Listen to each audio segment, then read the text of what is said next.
Good morning, students. Welcome to my another presentation, Microsoft PowerPoint class 8. আশা করি তোমরা সবাই খুবই ভালো আছো। চলে এলাম আরেকটা ক্লাস নিয়ে।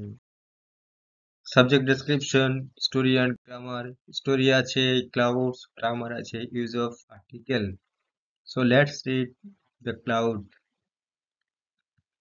He wandered in he wandered far in search of the clouds down winding path and alleys till he reached the old mud hut. সে মেঘেদের দেখতে পেয়ে মেঘেদের খুঁজতে গিয়ে খুবই চমৎকৃতভাবে আশ্চর্য হয়ে গিয়েছিল, অবাক হয়ে গিয়েছিল। যে সমস্ত জায়গা থেকে সে হেঁটে গিয়েছিল, মাটি থেকে অথবা মাটি থেকে আহ, উঁচু পর্যন্ত, রাস্তা পর্যন্ত, বাড়ি পর্যন্ত, যতক্ষণ না পর্যন্ত সে সেই বৃদ্ধ মহিলার কুঁড়ে ঘর পর্যন্ত না পৌঁছায়, ততদূর পর্যন্ত সে হেঁটেছিল এবং সে খুবই অবাক হয়েছিল। There he turned onto the dirt track. যেতে যেতে হঠাৎ করে একটা ময়লা, একটা নোংরা রাস্তার দিকে সে ঘুরে গেল। He saw a grass cutter coming from the other direction. সে দেখতে পেল অন্য এক দিক থেকে, অন্য একটা সাইড থেকে, কর্নার থেকে একটা মানুষ একটা ঘেঁষুড়ে আসছে। A bundle of freshly cut grass balanced on his head. তার মাথার উপরে স্বচ্ছ পরিষ্কার পরিচ্ছন্ন এক বান্ডিল ঘাস নিয়ে। He stopped the man and asked. সে সেই মানুষটাকে থামালো এবং জিজ্ঞাসা করলো, Have you seen the clouds there? তুমি কি এখানে মেঘ দেখেছো? Clouds? মেঘ? The grass cutter was amazed, as though he had asked the most peculiar question. সেই গ্রাস কাটার ঘেঁষুড়েটি অবাক হয়ে গিয়েছিল এইরকম একটি অদ্ভুত প্রশ্ন জিজ্ঞাসা করার জন্য।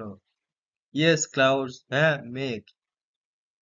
He was disappointed to see that the grass cutter was still mystified. সে তো সে যতক্ষণ তার সঙ্গে ছিল, গ্রাস কাটার যতক্ষণ সেই লোকটার সঙ্গে ছিল, ততক্ষণ পর্যন্ত সে অবাক হয়েছিল।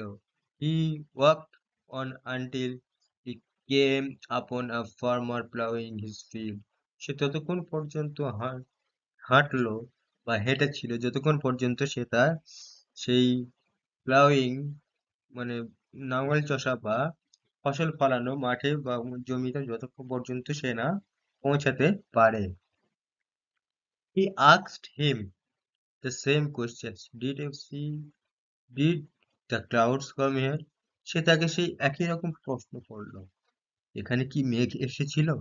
The farmer too couldn't make sense of the questions. Clouds? Farmer, কৃষক একটু বেশি করে অনেক ভাবে সে অবাক হয়ে গেল প্রশ্নটা শুনে। মেঘেরা? he asked, সে জিজ্ঞাসা করলো। yes, clouds, হ্যাঁ মেঘেরা। he was asking after the clouds like a man who has lost a child and asked wayward if they have seen the child wandering. সে এমন ভাবে জিজ্ঞাসা করছে মেঘের কথা, যেন একটা বাচ্চা হারিয়ে গেছে এবং সে বাচ্চার কথা সে ভালোভাবে তাকে জিজ্ঞাসা করছে যদি তারা দেখে থাকে। Perhaps the clouds too were lost children and he has going around asking people about them. সম্ভবত মেঘের মধ্যে বাচ্চাটা হারিয়ে গেছে, যার ফলে সে চারিদিকে সবাইকে জিজ্ঞাসা করতে থাকে যে বাচ্চাটা কোথায় বা মেঘ কোথায়। But no one could give him satisfactory answer. কিন্তু কেউ তার প্রশ্নের সঠিক জবাব দিতে পারছিল না। His mother was the first he had asked the morning, Ammaji, where have the clouds come? সকালবেলা সে প্রথম সেই প্রশ্নটা তার মাকে জিজ্ঞাসা করেছিল যে মা, মেঘেরা কোথায়? Who's gone where? কে বা কারা কোথায় গিয়েছে? আম্মাজি said, আম্মাজি বলল, as if he had asked an exceptionally stupid question. আশ্বস্তকারী বোকার মতো প্রশ্ন করল ক্লাউস মেঘ। Klaus, have you lost your mind boy? মেঘ, তুমি কি কিছু ভুলে গিয়েছো বাবু? Hurry up now, wash quickly, eat your breakfast and go to your school. হাত মুখ ধুয়ে নাও তাড়াতাড়ি এবং ব্রেকফাস্ট সেরে স্কুলে চলে যাও। And let them fall on his head and face. তাদেরকে তাদের মাথার উপরে এবং মুখের উপরে পড়তে দাও। He raised his eyes to the sky. যে আকাশের দিকে চোখ বাড়ালো বা আকাশের দিকে তাকালো। স ইট ক্লিয়ার, দেখলো আকাশটা পরিষ্কার পরিচ্ছন্ন। আকাশটা একদম পরিষ্কার পরিচ্ছন্ন, without even a ways of cloud. কোনো মেঘের আনাগোনা সেখানে নেই বা মেঘের আনাগোনা ছাড়া আকাশটা পুরো পরিষ্কার পরিচ্ছন্ন। He had walked so far in the dust and sun in a search of the clouds. সে তবে ধুলোর মধ্যে থেকে এবং প্রচন্ড রোদের মধ্যে দিয়ে অনেকটা দূর পর্যন্ত এগিয়ে চলল একটু মেঘের খোঁজে বা মেঘ দেখার জন্য। and his and in his absence they had come. তার অনুপস্থিতিতে তারা এসেছিল। shed there, তাদেরকে ছায়াতে এসেছিল। and rain and gun, বৃষ্টি দিয়েছিল। এবং ওকে স্টুডেন্টস, এখন যে গল্পটা করলাম আমরা বা যে গল্পটা শুনলাম পড়ে শোনালাম, সেই গল্পের মধ্যে থেকে এবারে অ্যাক্টিভিটি করি, কোয়েশ্চেন গুলো আমাদেরকে সলভ করতে হবে। ওকে, চলো দেখা যাক। অ্যাক্টিভিটি 1। অ্যাক্টিভিটি 1 এ কি দিয়েছে? Rearrange the sentences of the in the correct order and put the number in he given boxes. এই যে কয়েকটা সেন্টেন্স দিয়ে দিয়েছে, 6টা সেন্টেন্স, এই সেন্টেন্স গুলি কিন্তু ঘটনাক্রম অনুযায়ী এলোমেলো ভাবে সাজানো আছে। এগুলি আমাদেরকে ঘটনাক্রম অনুযায়ী সঠিকভাবে সাজাতে হবে। 1 নম্বরে কি দিয়েছে? He saw a grass cutter coming from the other direction. সে দেখলো একটা গ্রাস কাটার ঘেঁষুড়ে অন্য দিক থেকে আসছে। ঘটনাক্রম অনুযায়ী এই ঘটনাটা ঘটেছিল 4 নম্বরে, তাই এখানে আমরা 4 লিখেছি। বুঝতে পেরেছো? বাহ, good. Next, the grass cutter was surprised. ঘেঁষুড়ে তো অবাক হয়ে গিয়েছিল। এই ঘটনাটা ও ঘটনাক্রম অনুযায়ী 6 নম্বরে ঘটেছিল, তাই আমরা ওখানে 6 লিখেছি। Next, he reached the old mud hut. সে পুরনো মাটির বাড়িতে পৌঁছেছিল। এই ঘটনাটা ঘটনাক্রম অনুযায়ী কিন্তু 2 নম্বরে ঘটেছিল, সেই জন্য সেখানে 2 লিখে দেওয়া হয়েছে। He wandered in a search of the clouds. সে মেঘেদের খুঁজতে গিয়ে অবাক হয়েছিল, বিস্মিত হয়েছিল। এই ঘটনাটা ঘটনাক্রম অনুযায়ী কিন্তু 1 নম্বরে ঘটেছিল বা প্রথম ঘটেছিল, সেই জন্য সেখানে 1 লেখা হয়েছে। He asked the grass cutter if he had noticed the cloud. সে গ্রাস কাটারকে জিজ্ঞাসা করলো যে যদি সে মেঘেদের দেখে থাকে। এই ঘটনাটাও ঘটনাক্রম অনুযায়ী কিন্তু 5 নম্বরে ঘটেছিল, সেই জন্য সেখানে 5 লেখা হয়েছে। He turned on to the dirt track. সে ময়লা রাস্তার দিকে ঘুরলো। এই ঘটনাটা কিন্তু ঘটনাক্রম অনুযায়ী 3 নম্বরে ঘটেছিল, সেই জন্য সেখানে 3 লেখা হয়েছে। বোঝা গেল students? Okay, next, activity 2। Complete the following sentences with information from the text. শূন্যস্থানগুলি পূরণ করতে হবে গল্পের মধ্যে থেকে উত্তর খুঁজে। The grass cutter had a bundle. Grass কাটারের কাছে এক বান্ডিল কি ছিল? শূন্যস্থানে কি ছিল লিখতে হবে। Of freshly cut grass balanced on his head. এক বান্ডিল পরিষ্কার পরিচ্ছন্ন ঘাস তার মাথার উপরে ছিল। Next, he was disappointed to see. সে দেখতে পারছিল না, কি দেখতে পারছিল না? That the grass cutter was still mystified. Still mystified, grass cutter কিন্তু অবাক হয়েছিল, সে সেটাই দেখতে পাচ্ছিল না। The farmer could not. Farmer বুঝতে পারছিল না, কি বুঝতে পারছিল না? Make sense of the boys questions. বাচ্চাটার প্রশ্নের উত্তর সে বুঝতে পারছিল না। পরেরটা, he was asking for the clouds like. সে ওই মানুষটাকে, ওই ব্যক্তিকে মেঘের কথা জিজ্ঞাসা করছিল কেমন করে, কেমন করে? A man who has lost his child and ask wayfarers if they have seen a child wandering. একটা হারিয়ে যাওয়া বাচ্চার কথা আমরা যেভাবে কাউকে জিজ্ঞাসা করি, সে সেইভাবে জিজ্ঞাসা করছিল মেঘের কথা। বোঝা গেল? বাহ, গুড। পরেরটা এবার activity 3, answer the following questions. এখানে একটাই প্রশ্ন দিয়েছে, যেটার উত্তর আমাদেরকে সরাসরি দিতে হবে। কি বলছে? But no one could give a satisfactory answer. কেউ তাকে কিন্তু পুরোপুরি সঠিক উত্তরটি দিতে পারছিল না। What do you think no one could give him a satisfactory answer? তুমি কেন এটা মনে করো যে কেন তাকে কেউ সঠিক উত্তরটি দিতে পারছিল না? Because none was sensitive about the good cloud as he was.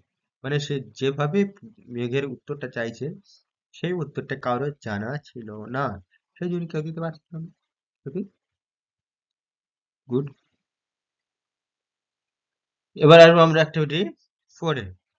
Write the for true and if for false statement in the given boxes. Give supporting statements for each of your answer. প্রত্যেকটা এখানে কিন্তু 4টে sentence দিয়েছে, 4টে প্রশ্ন দিয়েছে। যে প্রশ্নের উত্তরগুলি সঠিক হবে তাদের সামনে আমরা টি লিখব, আর যে সমস্ত প্রশ্নের উত্তরে মিথ্যা হবে তাদের সামনে আমরা এফ লিখব। এবং পি বা ট্রু কেন হলো তার একটি সাপোর্টিং স্টেটমেন্ট দিতে হবে, আর এফ বা ফলস কেন হলো তারও একটি সাপোর্টিং স্টেটমেন্ট দিতে হবে। Okay okay. In the morning the boy asked the first question to his father. সকালবেলা সে প্রথম তার বাবাকে প্রথম কোশ্চেন করেছিল বা প্রশ্নটা করেছিল। এটা কি সঠিক? না, এটা সঠিক নয়। কেন সঠিক নয়? কারণ সকালবেলা সে সর্বপ্রথম তার মাকে একটি প্রশ্ন করেছিল, তাই এখানে আছে বাবা। এই বাবা যেহেতু আছে তাই বাবা তো হবে না, তাহলে এখানে কি হবে? ফলস। তো সাপোর্টিং স্টেটমেন্ট কি হতে হবে? His mother was the first question to his father.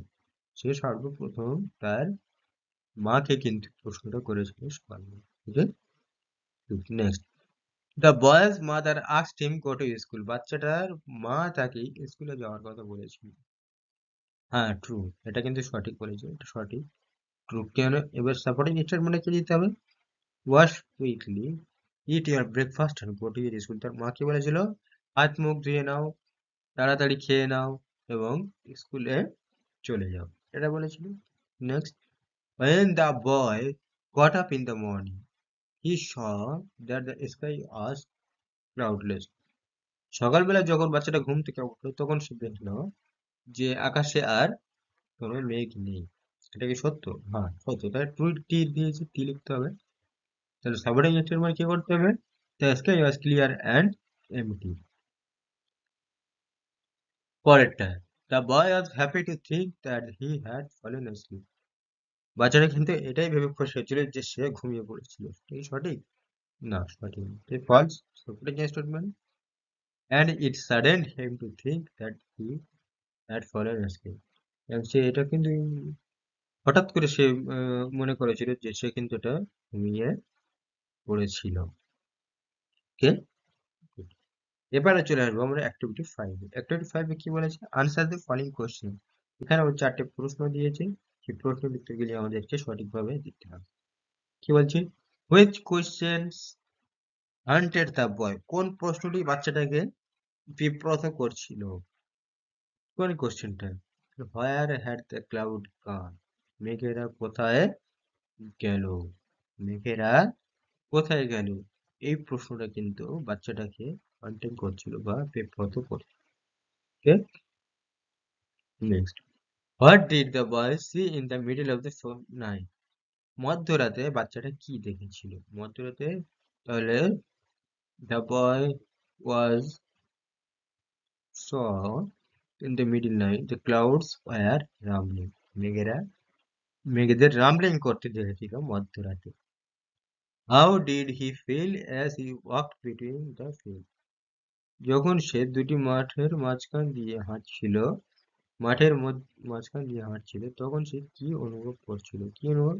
He felt that his body was on the fire and thought was drying. কি মনে অনুভব কি কেমন হচ্ছিল যখন সে রোদের মধ্যে দিয়ে মাঠের মাঝখান দিয়ে হেঁটে যাচ্ছিল? কেমন হচ্ছিল? তার শরীর যেন পুড়ে যাচ্ছে আগুনে এবং গলা শুকিয়ে যাচ্ছে। নেক্সট পরেরটা কি আছে? What did he do after reaching the shelter of the tree? তখন সে গাছের ছায়াতে পৌঁছালো, তখন সে কি করেছিল? After reaching the shelter to the tree, he splashed cool water from the Persian hill on his dusty feet and washed his hands and face and drank his fill.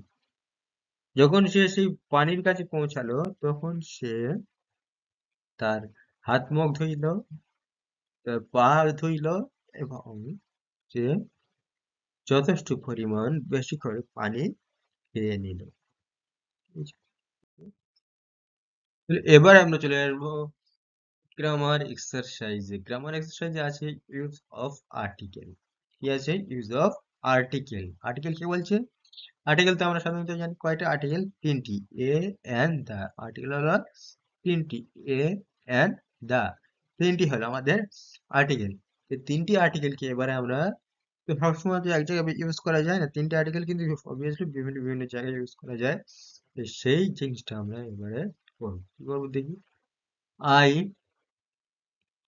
I had loved to ask dash query right now. তাহলে ask a query right now. আমি তোমাকে এক্ষুনি একটি প্রশ্ন জিজ্ঞাসা করতে চলেছি ভাবার সময়। তাহলে এখানে কি হবে? A. Today is a lovely day. আজকের দিনটা কিন্তু খুব সুন্দর দিন। Mohini is employed with তাহলে এটা কি হবে? Job with dash with a job. The road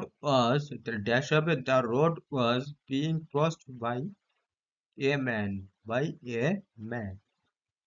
At the center of the square sits the colossal statue of Ram.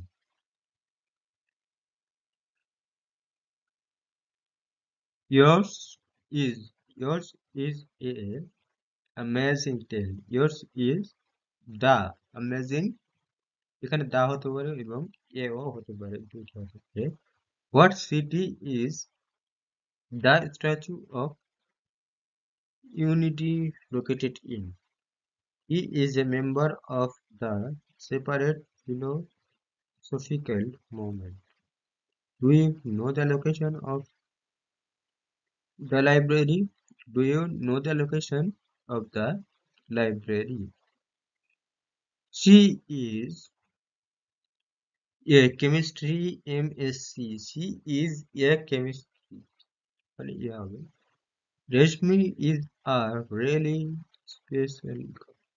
She was not in the moment of crack jokes. This is the privilege for me. An apple and a mango cannot be compared. Each one of them is a distinctive fruit. Okay?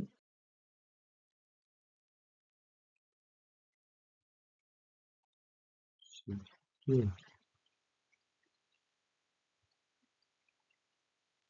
তাহলে একটা কি আছে? I had loved to ask a query right now. Today is a lovely day. Moini is employed with the job. The road was being crossed by a man. She has a job at the center of At each century of the squares is of colossal, a colossal statue of Rani Lakshmi. Yours is a amazing tale. এখানে এ হতে পারে দা ইয়ে না এখানে an হবে yours is an amazing tale. What city is the statue of located? Is the হবে he is a member of the separate philosophical movement. Do you know the location of a library of the library? She is the he is a chemistry MSc. Rashmi is a really special girl. She was not in the mood of crack jokes. This is a privilege for me. An apple and a mango cannot be compared. Each of each one of them is a distinctive fruit. বোঝা গেল তাহলে? তাহলে কোথায় কোথায় আমরা article use করি একটু আমি বলে দিই শর্টে। আর্টিকেল আমাদের সাধারণত তিনটে। কয়টা? তিনটে। এ অ্যান্ড দা। কি? এ অ্যান্ড দা আর্টিকেল তিনটি। এই তিনটি আর্টিকেলকে আমরা কোথায় কোথায় ব্যবহার করব? আমরা আগে শিখেছিলাম বা আগের ক্লাসে শিখেছি ভাওয়েল আর কনসোনেন্ট। কি? ভাওয়েল আর কনসোনেন্ট। আর্টিকেল কয়টা বললাম তাহলে? এ অ্যান্ড দা, ভাওয়েল আর কনসোনেন্ট। ভাওয়েল কি কি? A, E, I, O, U. পাঁচটা হলো পাঁচটা ভাওয়েল। আর বাকি যে 21টা ওয়ার্ড রয়েছে বা লেটার রয়েছে সেগুলি কিন্তু কনসোনেন্ট। আর্টিকেল কোথায় কোথায় ব্যবহার করবো এটা মজার ব্যাপার। এ ব্যবহার করব কোথায়? পৃথিবীতে যে কোনো জিনিস একটি যখন বোঝাবে, যে কোনো জিনিস একটি, সে যে কোনো একটি হতে পারে, রামশ্যাম যদু মধু হতে পারে বা কোনো গাছপালা হতে পারে, ফল পাকড় হতে পারে, জিনিসপত্র হতে পারে, মোবাইল ল্যাপটপ ক্যামেরা ইত্যাদি হতে পারে। যদি একটি বোঝায় তখন আমরা সেখানে এ বসাবো। ওকে, যে কোনো কিছু একটি হতে পারে। এবার চলে আসবো এন এর ক্ষেত্রে। এন কখন হবে? ওই যে বললাম যে ভাওয়েল লেটার রয়েছে এ ই আই ও ইউ, এই পাঁচটি লেটার দিয়ে শুরু হবে কোনো ওয়ার্ডের আগে আমরা এ লিখবো। আর একটা জায়গায় এ আছে, যে সমস্ত কনসোনান্ট গুলি এর মতো উচ্চারণ হয় তাদের সামনে আমরা এন লিখব। তাহলে এবার দেখি কত পাঁচটি জায়গায় কি কি আছে। এ ই আই ও, এ দিয়ে কি হতে পারে? এ অ্যাপেল, তাহলে কি হবে? An Apple. E elephant, an elephant. I ice cream, an ice cream. O owl, an owl, an owl. U university, an university। এইভাবে আর কি। আর একটি যেটা বললাম যে আর একটা জায়গায় কখন যে কনসোনেন্টটা ভাওয়েলের মতো উচ্চারণ হবে, যেমন এস দিয়ে হয় honourable, H O N O U R A B L E, honourable. আর কি আছে? Hour, H O U R, hour. Honest, H O N E S T, honest. এরকম কিছু কিছু হাতে গোনা কয়েকটি জায়গায় আমরা কনসোনেন্টের জায়গায় কনসোনেন্ট এর আগে আমরা এন লিখব। ওকে, তাহলে an honourable, an owl, an honest. Okay, এবারে চলে আসবো আমরা দা কোথায় লিখবো। দা, দা হলো পৃথিবীতে কোনো জিনিস একটি বোঝাবে, বিখ্যাত একটি, মহান একটি, বড় একটি, এবং সেই জিনিসটি একটি হবে, তখন আমরা দা লিখবো। তাহলে কি কি আছে দা? যেমন দা সান, সান একটি। দা মুন, দা আর্থ, দা আর্থ। কোনো মানুষের আগে কি আমরা দা লিখতে পারি? হ্যাঁ, লিখতে পারি। যেমন বিশ্বকবি রবীন্দ্রনাথ ঠাকুর, বিশ্বকবি যখন বোঝাবো তাহলে দা ফেমাস পোয়েট, দা ফেমাস পোয়েট রবীন্দ্রনাথ ঠাকুর। এইরকম আমরা কিছু কিছু জায়গায়, কিছু কিছু নয়, এরকম যখন বিখ্যাত একটি, মহান একটি, বড় একটি, কোনো জায়গার নাম, কোনো জিনিসের নাম, কোনো মানুষের নাম, কোনো কিছু যখন একটি বোঝাবে, বিখ্যাত একটি, তখন আমরা সেখানে দা লিখি। ওকে, তাহলে এই ছিল আজকের আমাদের ক্লাস। আশা করি ক্লাসটা সবার ভালো লেগেছে। সবাই মন দিয়ে পড়াশোনা করবে। আর দেখা হচ্ছে পরের ক্লাসে। নতুন একটা সাবজেক্ট নিয়ে আসবো, নতুন একটা স্টোরি নিয়ে আসবো। ততক্ষণ পর্যন্ত সবাই সুস্থ থাকো, ভালো থাকো।